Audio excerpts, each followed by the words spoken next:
Okay, so today's daf is daf Yud Tes. We're actually holding 3 lines from the bottom of daf Yud Ches Amud Beis, and the Gemara says, "Va'af Rav Yonasan Hadar Bey." Also, Rav Yonasan, we had brought this whole discussion came in regarding dead people and what they know and what they don't know. It all came in because we had the story of Rav Yonasan's Tchelas. His sittis were out in the cemetery, and he was told to tuck them in so the dead people wouldn't have loig larush. They wouldn't be jealous. Okay, so it says, after Rav Yonasan, Hadar Bey, Rav Yonasan also changed his mind and agreed that the dead people do know what's going on. Damar Rav Shmuel bar Nachmani, Amar Rav Yonasan, the name of Rav Yonasan, Minayin lemesin shemishaprim zem zeh. How do we know that dead people talk to each other? Shenemar. Okay, Vayomer Hashem love. Hashem told him, Zos Arz, this is the land of Shenishbati LaAvram Liskuk Yaakov. Lamar saying. Okay, now this is Hashem telling Moshe. In the end, he says Hashem told, "This is the land that I promised to Avram, Yitzchak, and Yaakov." Lamer, which is saying what? So the Gemara says, "My lamer." Amar Hakadosh Baruch Hu Moshe. Hashem tells Moshe, "Lech emer lehem leAvram, Yitzchak, and Yaakov." Go tell Avram, Yitzchak, and Yaakov, "Shvuah shenishbati lachem," the promise that I promised you that your children would be in Eretz Yisrael. Kvar kiyamti levanechem, I fulfilled in your children. So the Gemara says,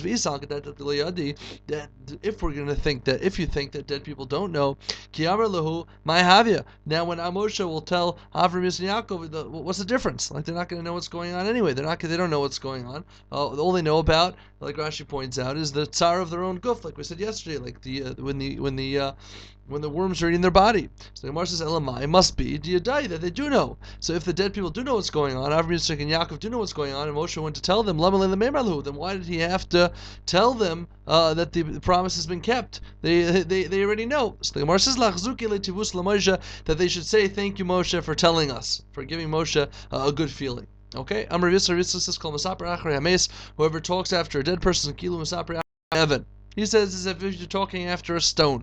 What does that mean? Ikad Amri, some say that they don't know, they have no idea what's going on, it doesn't matter anyway, if you talk bad about a dead person. Ikad Amri, and some say they know, but it doesn't bother them. They don't care. Okay, so the Gemara says, "Aini, is that so?" Papa said, there was one time a person who spoke badly after the death of Shmuel. Right, we had said earlier of Shmuel, who was a great Talmud Chacham, and they spoke badly about him after he had died. And a beam fell from the roof, and it actually smashed. It split open the case of his brain, i.e. the skull, and it was pretty immediate, so it's pretty clear that says the Gemara, that they do know what's going on. So the Gemara says, no, Shani Tzov Rabbanan, different are young Talmidei Chachamim, Torah scholars, Dekut Shabrichu, Detava B'Yakari. It's HaKadosh Baruch Hu who avenges for their honor, meaning, so it's not necessarily that they actually know what's going on, that Shmuel knew that a person had spoken badly about him, but it's Hashem who is very sensitive about their honor. Okay?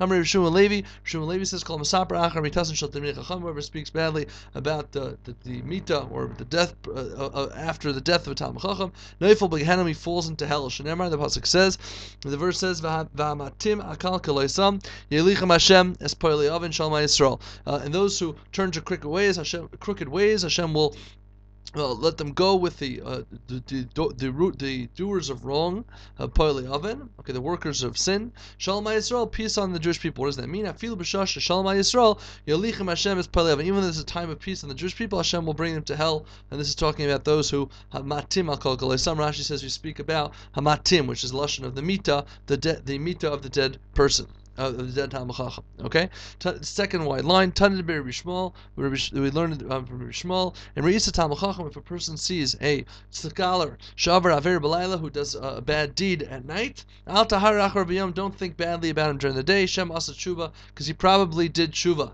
Okay, he probably repented for his sins. The Gemara says Shem Asal Kadaitach. Maybe. Elavadi as a tshuva, change it to he for sure did tshuva. That's only if you see him do a sin that's a personal sin, is something morally wrong for him to do that involves his own body, something that he did. Al-Mamona would involve someone else's money until he actually returns it to the owner. Okay, then you can assume that he did tshuva. Says the Gemara of Amr Rishon Levi, another quote from Rishon Levi, B'chaf Daled Mekomos, and we'll see why this comes in a moment. In 24 places, Bezdin Menadan al Kavod Harav. We find in 24 places that Bezdin was excommunicated people because of the Kavod Harav, like we're saying earlier, like we're saying now, this concept of honor of the rabbi. Okay, or Kavod Harav, the honor of a great Talmud Chacham. Okay, but Kulan Shaninim Mishnah Seinu, and Rav Yeshua Levi says, and all of them are found in our Mishnayos. Amar le Rav Elazar told them, Heicha, where are they? So Amar le told them, Lechi, go and Tishkach, you'll find them. I don't have to show you. You're a capable guy. You can look for yourself. So what did he do? Nafak, he went out, V'dak, and he searched, Veshkach, and he found Tlas. He found 3. And what are they? And we'll see how we're going to expand on each one of these. Okay? Hamazalzal and Netilas Yadayim, one who is Mizalzal, he disgraces the Netilas Yadayim. We'll see what that means in a minute. Hamasaper Achar Mitasan Shal Talmidei Chachamim, one who speaks badly about a Talmid Chacham after his death. Hamegas Daita Klape Mala, and one who is haughty towards above, towards heaven, towards Hashem. Okay, so one who speaks badly about a Talmid Chacham after he dies, Mahi, what is that? T'tznan, we learned in the Mishnah, this is idiots. Okay, Hu haya Emer, they said, Akavim Mahal said, Ein mashkin leis hagiris v'leis hamshuchraris. Okay, they were, one is not mashke a gioris. This is a reference to the sota, a woman who was like we had earlier, who was there was a chashash. There's a worry that she had locked herself up and she had done immoral acts with someone who wasn't her husband. So we give her the sota water to drink. So he said that a mashkin leis hagiris, we're not, we don't give a convert this to drink v'leis hamshuchraris, and not a slave girl, a maidservant who was freed. Okay, mashkin that you do to drink. V'amrulai, and they told him. Ma'isa, there's a story about Charkamis Shivcha Meshuchreres B'Yushalayim. This woman named Charkamis, and she was an Eved Meshuchreres. She was a freed slave woman in Jerusalem. V'Ishkiu Shmai Vavtali, and Shmai Vavtali were the Torah scholars in those days. They gave her to drink from the sota water. V'Amar Lahem, and Akavia B'Mahalal told them back to them, Dugma Yishiku. No, they gave him to drink. There's 2 explanations. Either Dugma Yishikua means they similar to them. Shmai Vavtali, we know, are descendants of Gerim. They came from Zancherev. So he said, of course they gave the drink because they were sort of leaning towards treating them as regular Jews because they were the son of converts. So therefore they had the special treatment. Or some say the commentators explain that Dugma Yishikua means that they only gave her an example, meaning they gave her the sota water, but they didn't actually erase Hashem's name on the cloth, as we said earlier. Okay, and what happened? And since he said this, Akavim Mahal said this, V'nedu, they put him in, they excommunicated him. The rabbis excommunicated him because he spoke badly about Shmaya Vavtalion. Okay, as if to say that they had done this act of a halachically wrong thing because they were leaning, they had a leaning because they were like the woman and they were from converts. Okay, and the Gemara says Umeis b'nei Duav, and he died while he was still excommunicated. V'sa'aklu Bezdin Saroinai, and the Bezdin actually stoned his aron. Okay, his coffin. So the concept of excommunication is really is something that we see done over here. This is the first case of when it comes to when you speak badly about a Talmid Chacham after he passes. Okay, very serious. Second one, he took lightly. He was disgracing the Netilas Yadayim. What is that? It's not Amar Yehuda. Yehuda said again. This is a continuation of that same story. Chas v'shalom shakavi b'mahal and nada. Right? God forbid it wasn't a Kavi b'Mahal who was excommunicated. Shein Azarn and Elas Al Kol Adam Yisrael b'Chachma Ubetar b'Yiras Achet Kavi B'Mahal. The Azara, we know on Pesach when they brought the Korban Pesach, the Azara, with the sanctuary and the Beis Hamikdash wasn't large enough to fit all of the Jewish people, so they had 3 different groups. And when each group came in, they would lock the doors so that no one else could come in. Okay, so the door, when they locked it, when he was in there, and there could have been a lot of people. Probably about 500,000 people. When he was in there, no one was as great as him in wisdom and in purity and in fear of sin like Kavi Mahal. So it doesn't make sense to say that it was him who they excommunicated. Ella Esminidu, who are the ones that the Chachamim put in Nidui? Who they put in excommunication? It's Elazar ben Chanoch, the son of Chanoch, Shepikpek ben Netilas Yadayim. He disgraced Netilas Yadayim. Okay, and again, this is a whole story on Atil Sidayim about one who has to wash his hands or go to the mikveh. He said, "Washing your hands doesn't do anything." And he, when he died, Shalchu Bezdin sent V'anichu Even Gedol and they put a great stone on his coffin, like to stone it. To teach you, should call Masnada. Whoever is excommunicated and dies when he's still in a state of excommunication, Bezdin Cyclin Sarane, Bezdin's going to stone his coffin. Okay, this is the second case. Third case was Hamegas died to Klape Mala, one who is haughty towards Hashem. So the Gemara says, Mahi. What was that case? Titznan, we learned in the Mishnah. Shalach leBishim ben Shatach lechoni Hamagal. Shimon ben Shatach sent a message to Choni Hamagal. Choni Hamagal. Choni the Magal is the circle. We know the famous story. There was no rain, and he went into he drew a circle around him. He said, Hashem, I'm not leaving the circle until there's rain. And then it rained a lot, and he said, I don't want rain like this will destroy everything. I want a little, so it rained too little, so he said, no, this is not good, so until it was perfect rain, okay? So Shimon ben Shetach at that time sent a message to Choni Hamagal, Sarich atal hisnadis, you should really be excommunicated. Okay, because the way you're talking to Hashem, very inappropriate. If it wasn't for the fact that you're Choni, because I would excommunicate you. What can I do? How can I excommunicate you? You sin before God in the way you speak to Him, and He still does what you want. Like a son who sins before his father, still does his will. I want the ice cream with this sprinkles. No, not with those sprinkles, with this sprinkle. And you still do it. So I can't, Hashem still takes care of you. And you, the verse says, your father should be happy. Your father and mother should be happy. And you rejoice those who gave birth to you. Okay? So then we have three cases. So it says the Gemara Suleka, there's no others. He found 24, and he went out and only found 3. There's no others? What do you mean? We could bring another one. We had a brayso that says Rav Yosef said, Tudis Ish Romi, Todis, who was a man of Rome, Hinikas b'nei Romi, he taught the Jewish people in Rome, Lachilan Gedim Mikulasin Beleli Psachim. Now we know that he would take goats and he would roast them whole on the nights of Pesach. We know that after the Beis Hamikdash, we don't have the Korban Pesach anymore. We know that one is not supposed to after roast the goat or any animal really whole. Kulasin means really helmeted. What they would do is they would take the insides out of the animal, they'd wrap it around his head and roast the animal whole. Okay, so you do this on Leil Psachim to as like a Zeichel HaMikdash and a remembrance for the Beis Hamikdash. But we know that it's forbidden to do that because Shalach Le Shimon Shetach, Shimon Shetach sent him a message. And Malei Tudis, if it wasn't for the fact you're the great Tudis, because Rani Lechanida, I'd put because you're making the Jewish people eat kachim, which is holy sacrifices, bachutz, outside the Beis Hamikdash. It doesn't mean literally. It means it looks as if they're eating kachim bachutz, and that's very bad that people are going to say that people are eating kachim outside the Beis Hamikdash. So you see what? You see another case of excommunication that one would receive excommunication for. And Mara answers, no, but Mishnah Seinu Kamrina. V'habraisi. That's actually not a Mishnah, that's a Braisa. That's a statement from the rabbis that was left out from the Tanaic Mishnayos. Okay? Says the Gemara, what do you mean? I can bring you another one from Mishnah. There's another Mishnah that says, they took the and they put sand between the pieces. Now we know the concept of a clayware, okay, a utensil is makabel tuma, right? It can receive tuma, and what happens is once it receives tuma, you have to actually break it to get the tuma off. You can't put it in the mikvah, and you can't do anything else with it. You have to break it because the tuma remains on the if a dead person or different kinds of tuma goes on the kli. It's very difficult, almost impossible to get off unless breaking it. So what do? They took a tanur. Okay, this is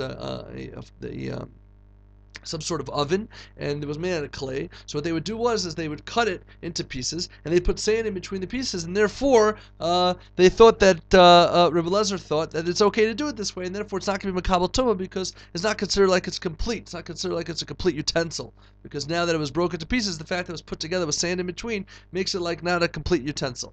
But the Chacham still say no, that's considered complete enough to become tameh, and then they forbid it.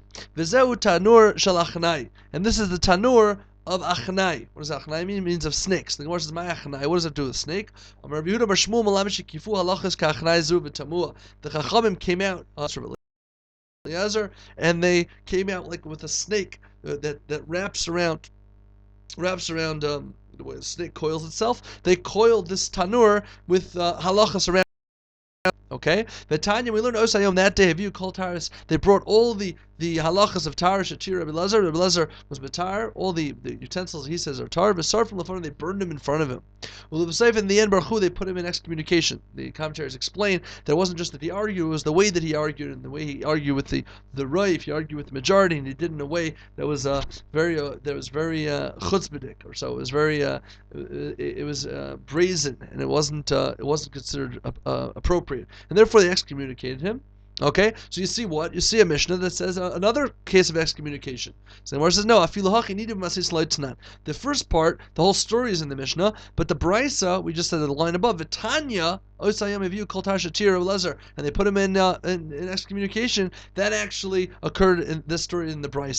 So the Gemara, where do you find the 24 places? So the Gemara says there aren't really 24 clear places that we see that Bezdin puts a person into cherem, into excommunication. But Rabbi Shmuel, he said there's 24. He said there's 24 cases. As Rashi points out, there's 24 places in the Mishnah where a yachid, a minority, argued with the majority in a way that was too much of an argument, in an improper way, or someone who argued with someone who was greater than him. And again, in a way that was inappropriate, and therefore, in those 24 places, one would learn the concept of excommunication should occur. Rav Elazar didn't compare one thing to the other thing, and therefore he only came up with 3. Okay, now the Gemara continues. A quote from our mission that we had earlier. Those who carry the mita and those who take it over from them are parted from Kriyishma. We learned one does not take out. They don't take out the mace for burial right next to the time of Kriyishma because they want people to say Kriyishma. If they already started taking him out and they're bringing him in the procession, in mafsik and they don't stop. Says the Gemara, is that so? Rav Yosef Afkuhu. It was a time of Kriyishma. Rav Yosef they took out samach l'Kriyishma. The Gemara answers, Adam Chashav Shani. He was very great, and therefore the rules are a bit different.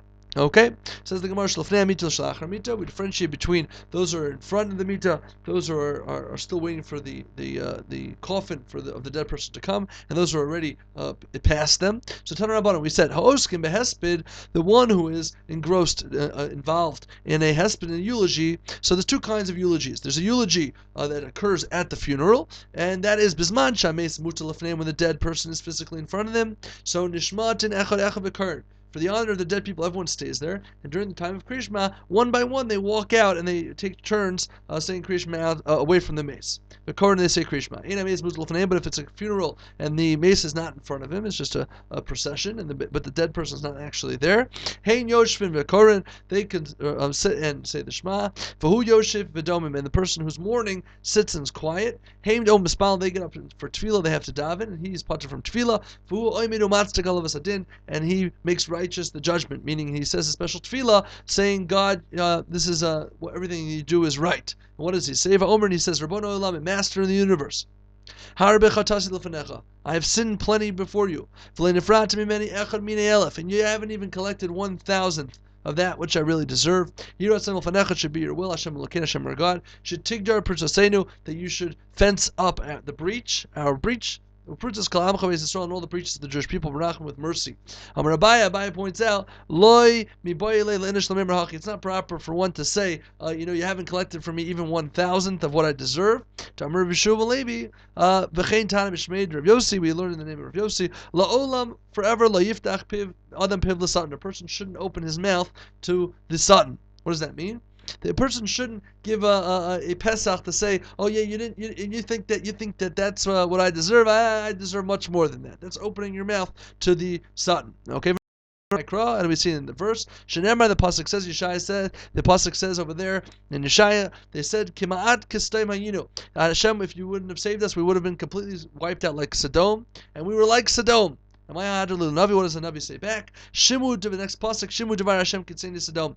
Listen to the word of Hashem, you princes, you noble people of Sodom. Okay, even though we weren't from Sodom, but still, since they said we were like Sodom, it refers to them as if they're Sodom. Okay, and we said the Mishnah covers Hametz v'chazru. If they buried the dead and they went back, and if they could finish the Shema, they finish it. So the Gemara says, Im yechoyim lahaschiv v'ligmar skula in.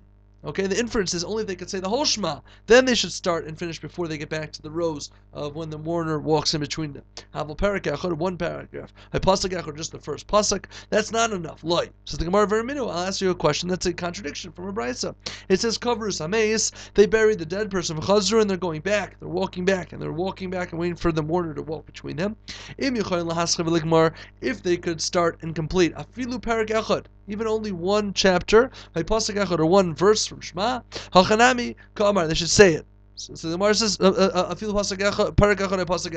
Gemara says, I'm sorry, Hachinami Kamar. So too over here, if they could start and finish, the first chapter of the Shema, or even the first pasuk, before they reach the Shura, these two lines that they have to make for the mourner to walk between them, then they should do that. Yaschilu, they should start v'imlav. Lo yaschilu, they should not begin saying the Krishma. They should wait until after.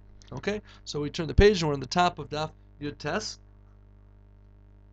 And we said at the end of the Mishnah, those who are standing in the line. So we said the inner ones, the outer ones, the people on the inside of the row, where the mourner is actually going to walk by them, and they're going to say Amakim Yinaschem, they're going to console the mourner. They're patur, and the people on the outside, they're not. Says the Gemara, Tan Rabban and Shura Hareya Panima Petura. The people who are in the inner row, Petura, they're patur from Shema. Okay, because they're actually doing a mitzvah of comforting the mourner. Those who can't see panim in the middle, chayav, they're chayav. Rehuda says Abaye Machmas Aval Ptur, and he has another differentiation. He says that the distinction is those who are coming for the aval. Those who are coming for the aval are patur even if they're not in the inside row, because their intention is osik b'mitzvah to come and to console the mourner. But Machmas Asman, if they're coming to rubberneck and they're just coming to see action and see who's now sitting shiva, then chayav and they're chayav. Okay, so the discussion over here very interesting, because we know that the guy's there, meaning the concept of osik b'mitzvah is a little different over here, and it's a bit difficult to understand, because osik b'mitzvah usually entails one who is doing a mitzvah. So over here, where the guy is coming to he's actually there, he's physically there, his body's there, but the Gemara is saying very interestingly that he's still not doing a mitzvah to be patur from the mitzvah of Krishma, because his intention over here, the point of being menachem and aval, the point of consoling, is not to be rubbernecking. So even though you're physically doing the same thing as the guy standing next to you, that's not enough to be considered consoling a mourner. You actually have to be there because you care and you want the person to feel better. Okay? So the Gemara continues, 4 lines down from the top of Yud Tes Amud Beis. Amar Rav Yehuda Amar Rav. Rav Yehuda says the name of Rav. Hamayitzi kilayim bebigdai. One who finds kilayim. Okay? Now we know the Torah talks about kilayim. Kilayim is a forbidden mixture versus something that's prohibited by the Torah. Kilayim is actually a mixture of two things that are made up. Butchers. We have 3 kinds of kilayim. We have kilayim of the field, right? Kalei Akarim, Kalei Ilan.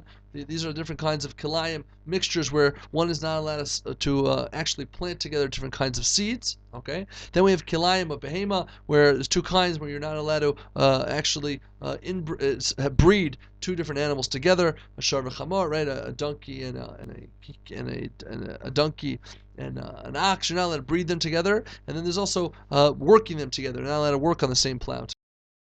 Forbidden mixtures. And thirdly, the last one is kilayim of when it comes to weavings, when it comes to textiles, and that's called shatnez. Okay, and the word shatnez is actually divided into 3 parts. Shatnez, right? It's sha'u is to be. It basically talks about being woven together, okay, which is a mixture of wool and linen, which is forbidden to mix together. Okay, Machlokas is a very big discussion between the early commentators. We're showing them what exactly does it have to be spun together from the beginning, or does it have to be even if it's not spun and woven together, but it's as long as it's twisted together, or if it's mixed together. There's a whole big discussion. But in any event, says Rav Yehuda Marav, Hamotzi Kilayim Bebigda, one who finds shatnez, a mixture in his beged, and he's in the middle of the street. Poishtin, he has to take off his shirt, right, or the beged that he's wearing. Afilu b'shuk, even in the middle of the street. Even if he's an honorable guy, and even if it's going to be embarrassing now, he has to walk home without a shirt or without a tunic, whatever the cloth he was wearing. Okay? So my time, what's the reason? Says the Gemara, Ein chachma, vein tfuna, vein eitz leneged Hashem.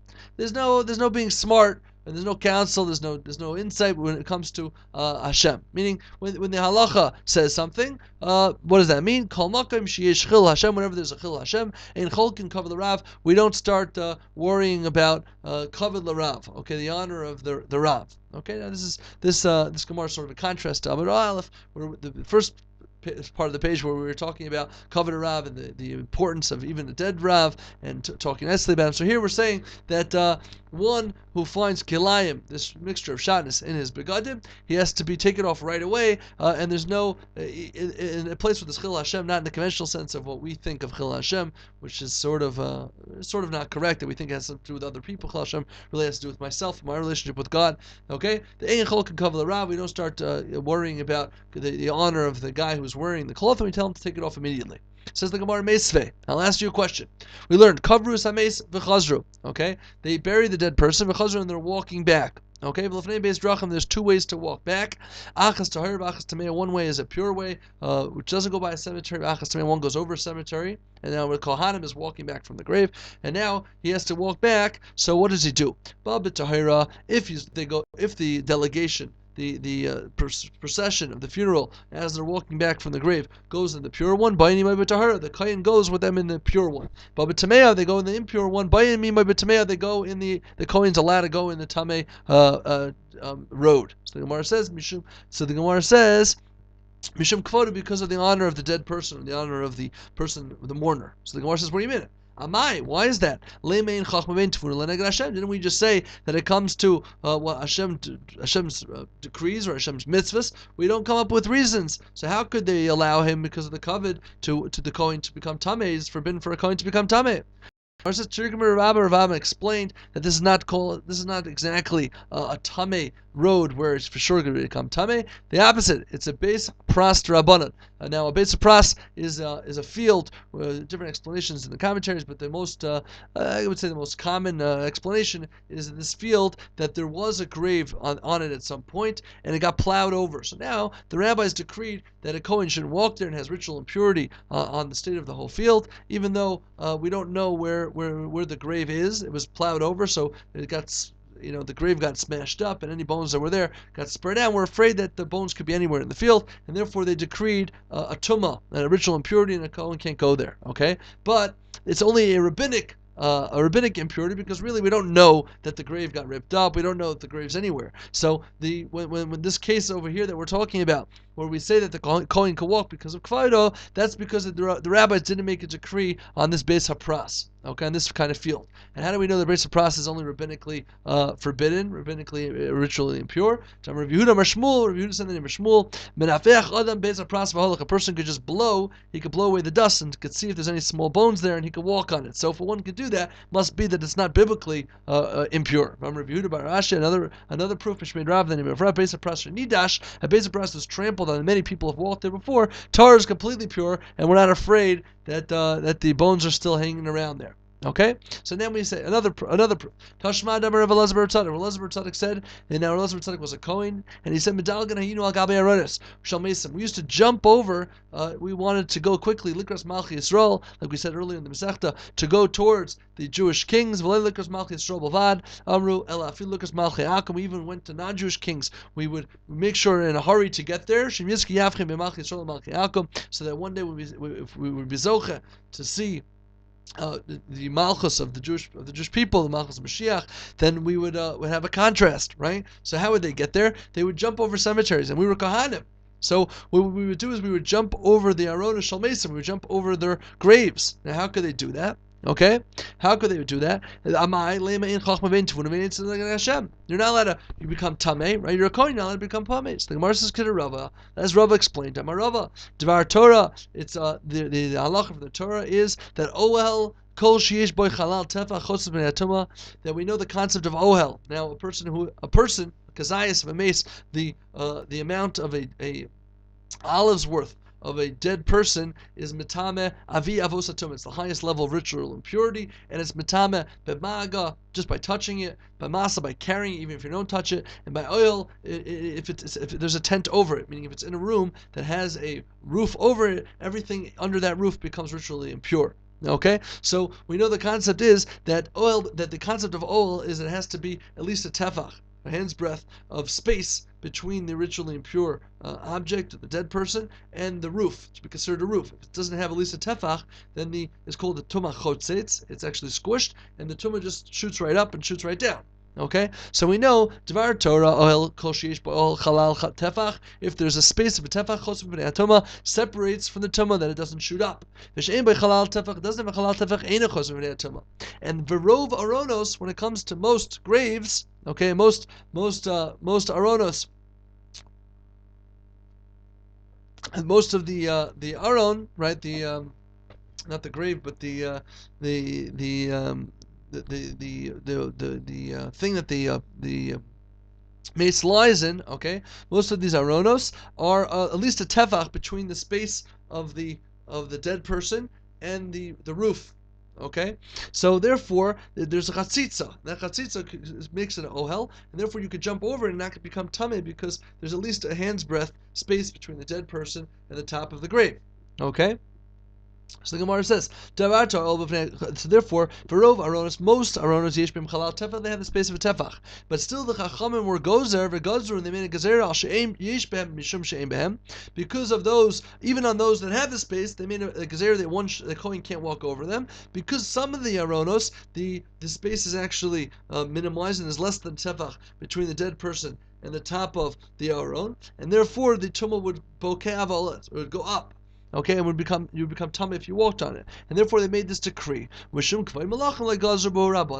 because of the honor of the kings, the Chachamim did not make the gezerah on most aronas. Okay, so Tashma, we have another question. We said Gadol kavod abrios, great is honor of people. Okay, which means we'll see in a minute. Shadochas los hasish b'Torah. It actually pushes off a lav in the Torah. Okay, so we'll see what this means. So the Gemara says, why do we say that? It shouldn't push off any love, right? We said there's no wisdom or counsel when it comes to Hashem's word. So the Gemara says, Tirgama Rav Bar Shva Kamed Rav Kahana. Rav Bar Shva answered in front of Kahana. What is this talking about? What lav does it push off? But lav delay saso, there's a lav in the Torah that one should not leave the words of the Chachamim. He shouldn't remove himself, turn away from the words of the Chachamim.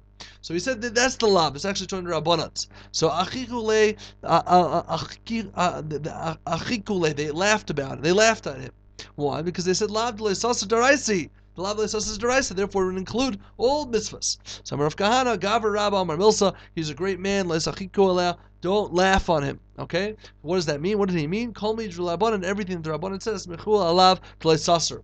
It also has juxtaposed to it the lav, the prohibition of lesaser, removing yourself from the chachamim, and because of his honor, the Rabbanan allowed you to be over that lav, third part of the lav. Tashma, we learned v'salam temehen. The Torah says that there's the mitzvah of hashavas aveda. If one sees his friend's lost a donkey or his friend's lost cow or bull or his friend's lost object, he shouldn't remove himself away from him. Salam to him, he shouldn't remove himself. He shouldn't look away. Meaning that one is not supposed to make believe he doesn't see his friend's lost thing, so he shouldn't have to take care of it and have to deal with his friend's lost object. Okay, but it says "B'salam mehem." You should turn away from them. That means the Torah says specifically, there are times sha'atim mis'alam mehem that you should turn away upon them. She'einat mis'alam mehem. Okay, so when are you supposed to specifically turn away and not deal with the lost object? Im haya kayin he be a kfar. So if a kohen's walking by a cemetery and he sees a lost object in the middle of the cemetery, he shouldn't become tameh, should not become tameh, he should not make himself ritually impure just to go return this thing. Or if he's a big scholar or an older person, it's beneath his honor. He sees his friend lost his toilet brush. He shouldn't pick up toilet brush. It's a little bit disrespect to his honor. He's a guy who makes $100 an hour, and he saw that his friend lost a balloon. Okay, now for him to go run after the balloon, he's going to lose $20 of his time, and it's not worth the object itself is not worth his time. He doesn't have to. He could turn away. He does not have to take care of his friend's lost object in these specific cases. The Kachnemer, therefore, it says that you should remove yourself. You should turn away. So the Gemara says, what do you mean? How could you say that? Hashem, right? So in the case of the Kohen specifically, how could you say that he should be? Then he has to fulfill his obligation. So the Gemara says, Shani Hasam because the verse specifically says you should turn away. So the Gemara says, we should learn from there that one can. The Gemara says, no, we can't learn to the case of Shatnez, right? Which is Isser to Mammon, to when it comes to money. So Tashma, we have the last case, Lachoso, it says Lachoso. Now the pasuk says that one who's a nazir, right? All the days that he's a nazir, he can't be mitame himself to a dead person. Okay, he's not allowed to make himself ritually impure to a dead person. And then after that, it says to his father, to his mother, to his brother, and his sister, he shouldn't become tameh. Now, all of those are included in dead people that he shouldn't become tameh to. So we learn from there all these different halachas of not only special reasons why it says each of these cases, and the Rashi brings down why it says by each of them, but the last one is lachosa is completely superfluous. What does it say it for? So it says for something else. What is it talking about? There's a nazir and a kayin. Okay, the kain gadol even according to Rashi, a little bit of a difference according to Tosfos. He's going to slaughter his korban Pesach, or to give his son a bris milah. And he heard that someone died. Someone from his family died. You might think that he should go and make himself ritually impure to go bury them. I'm related time, and the verse says, "Don't become ritually impure." Why? Because you're pure now, and you have to bring the korban Pesach, and you can't bring the korban Pesach if you're ritually impure, and you can't give your son a bris milah until you bring the korban Pesach. Okay, so therefore, leitama. So you might think Hashem shein mitama lehem, just as though he's not going to make himself ritually impure to his relatives in this state. Kachem mitama lemes mitzvah, a mes mitzvah. The din of a mes mitzvah is a dead person who's found outside the city, and we know is no identity, no two that's on him, and no one knows his state. No one knows who he belongs to or who his relatives are, if he has any relatives. There's a special mitzvah called the Meis Mitzvah that the one who finds him has an obligation to bury him.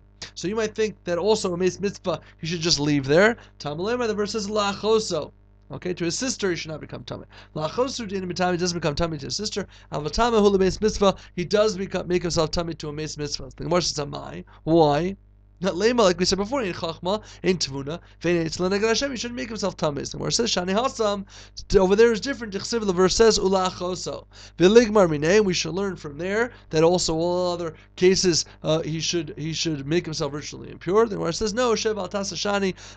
It's different when a lot of things the Rabbanan allowed to remove because of a offense that they made, and when it comes to kavod habrios, that's if they're not uprooting specifically with their hands. So over here, he's just not going to do his korban pesach and not being mohel, but he's not going out of his way and wearing shatnez. Okay, so it's going to be a different state. Okay, so we'll take it from here tomorrow. Daf Chaf.